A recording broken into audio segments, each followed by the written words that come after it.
இன்னைக்கு நம்ம பார்க்க போகிறது ஒரு சூப்பராக டேஸ்ட்டாக எல்லாருக்கும் பிடிச்ச மாதிரி நம்ம பாவக்காய் தொக்கு தான் செய்ய போகிறோம். இந்த பாவக்காய் தொக்கு வந்து நல்ல ஒரு மோர் குழம்பு வச்சுட்டிங்கன்னா கூட இதை சைட் டிஷ்ஷாக வச்சு சாப்பிடும் போது ரொம்ப நல்லாயிருக்கும். அப்படி இல்லைன்னா இதையே சாதத்தில் போட்டு பிணைஞ்சு சாப்பிட்றதுக்கும் நல்லாயிருக்கும். கசப்பு சுவையே இருக்காது, ரொம்ப நல்லாயிருக்கும்.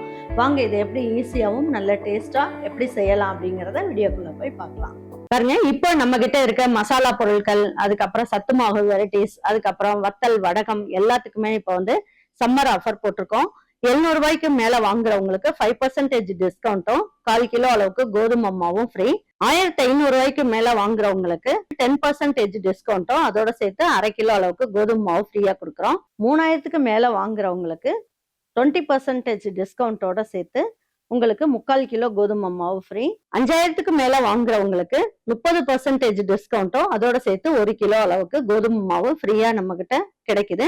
இப்போ இந்த கோதுமை மாவு எல்லாமே ஃப்ரீயா கிடைக்கிறதுனால தரமானது இல்லை, ஓல்டு ஸ்டாக் வச்சு கொடுக்குறாங்க அப்படின்னு யாரும் நினைக்காதீங்க. இது எல்லாமே தரமானது. வாங்கினவங்க நம்ம கிட்ட நல்ல ஃபீட்பேக் கொடுத்துட்டு இருக்கீங்க. இது எல்லாமே ஒரு நல்ல ஆஃபர் உங்களுக்கு கொடுக்கணுங்கிறதுக்காக கொடுத்துட்டு இருக்கோம். வேணுன்றவங்க வாங்கிக்கோங்க. 3 சின்ன வெங்காயம் எடுத்துக்குவோம், இதுல சேர்த்துக்குவோம். ஒரு 4 பல்லு பூண்டு, 3 சில்லு தேங்காய், 3/4 ஸ்பூன் சோம்பு. பாருங்க, இதுலேயே கொஞ்சோண்டு கருவேப்பிலையும் கொஞ்சமாக கொத்தமல்லி இலையும் சேர்த்துக்குவோம். சேர்த்து நல்லா அரைச்சிக்கலாம். பேஸ்ட் மாதிரி பல்ஸில் போட்டு கொஞ்சமாக தண்ணி ஊற்றி நல்லா நைஸாக அரைச்சிட்டு எடுத்துகிட்டு வந்துடுறேன். இப்போ இதுக்கு இந்த அளவுக்கு எண்ணெய் ஊற்றிக்கோங்க. எண்ணெய் ஊற்றி தொக்கு செய்யும் போது இது 1 வாரம் 10 நாள் வரைக்கும் நம்ம ஃப்ரிட்ஜில் ஸ்டோர் பண்ணிக்கலாம். டெய்லி தயிர் சாதம் எல்லாத்துக்குமே வச்சு சாப்பிட்லாம். சாதத்தில் போட்டு பிணைஞ்சு சாப்பிடவும் ரொம்ப நல்லாயிருக்கும்.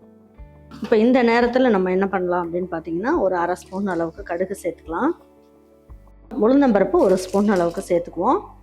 மிளகு வந்து ஒரு 10 மிளகு சேர்த்துக்குவோம். ஜீரகம் ஒரு பிஞ்ச். மிளகு ஜீரகம் இதெல்லாம் டெய்லி நம்ம உணவில் சேர்க்கும் போது நமக்கு வந்து உடம்புக்கு ரொம்ப நல்லது. இந்த தொண்டையெல்லாம் கரகரன்னு இருக்கிறது, அதுக்கப்புறம் ஜீரணம் ஆகாமல் இருந்ததுன்னா ஜீரகம் வந்து இந்த மாதிரி சேர்த்துக்கிறதெல்லாம் சேர்க்கும் போது உடம்புக்கு ரொம்ப நல்லது. அதனால இதெல்லாமே கொஞ்சம் கொஞ்சம் நம்ம உணவில் சேர்த்துக்கணும். பாருங்க, இதில் கொஞ்சமாக பெருங்காயம், ஒரு 1/4 ஸ்பூன் அளவுக்கு பெருங்காயம். பாருங்க, எல்லாமே நல்லா புரிஞ்சிருச்சு. இப்போ இந்த டைமில் நம்ம என்ன பண்ணோம், கொஞ்சமாக கருவேப்பிலை போட்டுக்கலாம். சேர்த்துட்டு இதில் ஒரு 10 பல்லு பூண்டை 4ஆக கட் பண்ணி வச்சுருக்கேன் நீல வாக்கில், இதையும் சேர்த்துக்குங்க.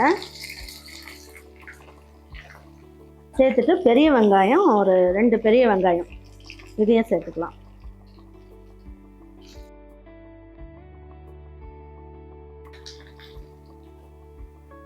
பாருங்க, இதுலயே மல்லி இலையும் கொஞ்சமா போட்டுக்கலாம் பிச்சு.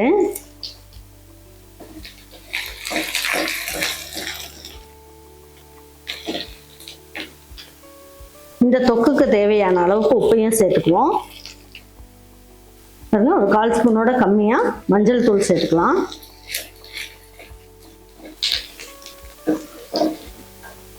பாருங்க, கலருக்காக காஷ்மீரி சில்லி பவுடர் கொஞ்சம் சேர்த்துக்குவோம். பார்க்குறதுக்கே சூப்பராக இருக்கும். இந்த தொக்கு அப்படின்றதுனால நம்ம கொஞ்சமாக ரெட் சில்லி பவுடரும் கொஞ்சமாக சேர்த்துக்கலாம். பாருங்க, இது வந்து நல்லா மீடியம் சைஸ் தக்காளி பேஸ்ட் பண்ணி வச்சுருக்கேன் 2, இதையும் இதில் சேர்த்துக்குவோம்.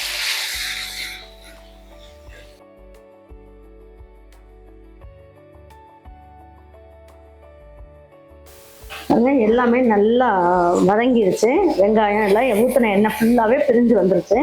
இப்போ எடுத்து வச்சிருக்க 1/2 கிலோ அளவுக்கு பாவக்காயை இதில் சேர்த்துக்கலாம்.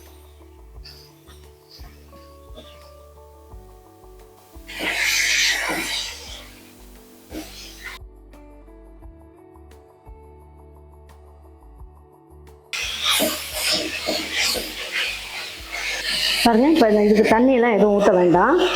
இந்த எண்ணெயிலேயே இந்த தக்காளியோட தண்ணியிலேயே இது கொஞ்சம் நேரம் அப்படியே மூடி வைப்போம். கொஞ்சம் இதுலேயே நல்லா வேகணும். தட்டை மூடி வச்சிடலாம். ஹை ஃப்ளேம்லேயே ஒரு 2 நிமிஷம் இருக்கட்டும். அதுக்குள்ளே இந்த மசாலா அரைச்சிட்டு வந்துடுறேன். பாருங்க, எடுத்து பார்க்கலாம். நல்லா எல்லாம் இந்த எண்ணெயிலேயே நல்லா வதக்கிட்டு இருக்கோம். பாருங்க, இது எல்லாமே எண்ணெயிலேயே நல்லா வதங்குது. இப்போ குழம்பு மிளகாய்த்தூள் 2 ஸ்பூன் அளவுக்கு சேர்த்துக்கலாம். சேர்த்துட்டு இது ஒரு வதக்கிக்குங்க. வதக்கிட்டு இப்போ நம்ம எல்லாமே பச்சையாக தான் அரைச்சிருக்கோன்றதுனால இந்த மசாலாவையும் இதிலே ஊற்றிடலாம். பாருங்க, இந்த மசாலாவையும் ஊற்றிட்டு நல்லா எல்லாமே ஒரு வதக்கிக்கலாம். அப்போது நமக்கு பச்சை வாசம் எல்லாமே போயிடும். அப்போ நல்லாயிருக்கும்.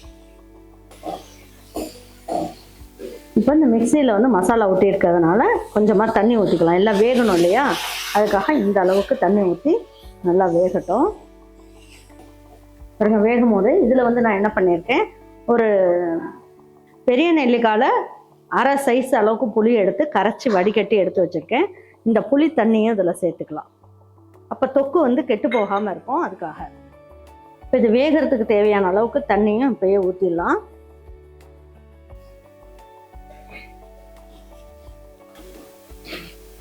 கொஞ்சமாக தண்ணி ஊற்றிலாம். எல்லாம் ஒன்றா சேர்ந்து நல்லா கதக்கதான்னு நல்லா வெந்து வரணும். பாருங்க, இதில் கொஞ்சமாக ஒரு ஸ்பூன் அளவுக்கு வெல்லம் சேர்த்துக்குங்க. சேர்க்கும் போது சின்ன பசங்களும் நல்லா விரும்பி சாப்பிடுவாங்க. அந்த அளவுக்கு டேஸ்ட் நல்லாயிருக்கும். இது எல்லாமே நல்லா குழைவாக வேகணும், எண்ணெய் பிரிஞ்சு வரணும். இதுதான் முக்கியம். இப்போ எல்லாம் ஒன்றா சேர்ந்து நல்லா தொக்கு மாதிரி நல்லா வெந்து வரணும். 3 நிமிஷம் வந்து ஹை ஃப்ளேமில் இருக்கட்டும், ஸ்லோ ஃப்ளேமில் 10 நிமிஷம் இருக்கட்டும். அப்போ தான் எண்ணெய் பிரிஞ்சு நல்லா வரும், நல்லா அந்த பாவக்காய் நல்லா வெந்து வரும். 10 நிமிஷம் கழிச்சு உங்ககிட்ட காமிக்கிறேன். எடுத்து பார்ப்போம். பாருங்க, நல்லா எண்ணெயெல்லாம் பிரிஞ்சு சூப்பராக வந்திருக்கு பாருங்க.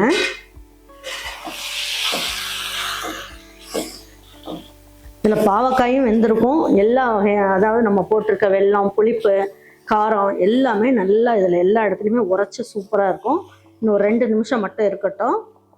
தண்ணி நம்ம ஊற்றின தண்ணி ஃபுல்லாகவே சுண்டிடுச்சு பாருங்க. நல்லா மல்லி இலையை பிச்சு போட்டுடலாம்.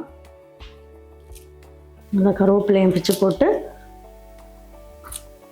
நல்லா ஒரு கலந்துட்டு ஒரு 2 நிமிஷம் வச்சிருந்து ஆஃப் பண்ணிடலாம்.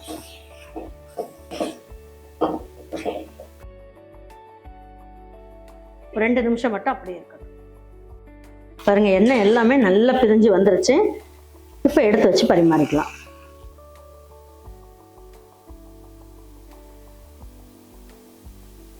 பாருங்க, பாவக்காய் தொக்கு சூப்பராக ரெடி ஆகிடுச்சு பாருங்க. இந்த முறையில் செய்கிறது வந்து ரொம்ப நல்லாயிருக்கும் டேஸ்ட்டு. ஒரு வாட்டி நீங்கள் இதை செஞ்சு கொடுத்துட்டிங்கன்னா வீட்டில் இருக்க பசங்க எல்லாருமே, அம்மா இது எனக்கு செஞ்சு கொடுங்கம்மா அப்படின்ற மாதிரி கேட்பாங்க. இதை சாதம் போட்டு அப்படியே பிணைஞ்சு சாப்பிட்டாலுமே வேறு லெவலில் இருக்கும். சாம்பார் சாதத்துக்கெலாம் தொட்டுக்கிட்டு சாப்பிட்டு பாருங்கள். இந்த பாவக்காய் தொக்கு வறுவலை வந்து நீங்கள் செஞ்சு பார்த்துட்டு உங்கள் வீட்டில் இருக்கவங்களுக்கு பிடிச்சிருந்தது அப்படின்னா லைக் பண்ணுங்கள், ஷேர் பண்ணுங்கள், சப்ஸ்கிரைப் பண்ணுங்கள், மறந்துடாமல் கமெண்ட்ஸ் பண்ணுங்கள். தேங்க்யூ ஃபார் வாட்சிங் ஈரோடு அம்மாச்சி சமையல். தேங்க்யூ.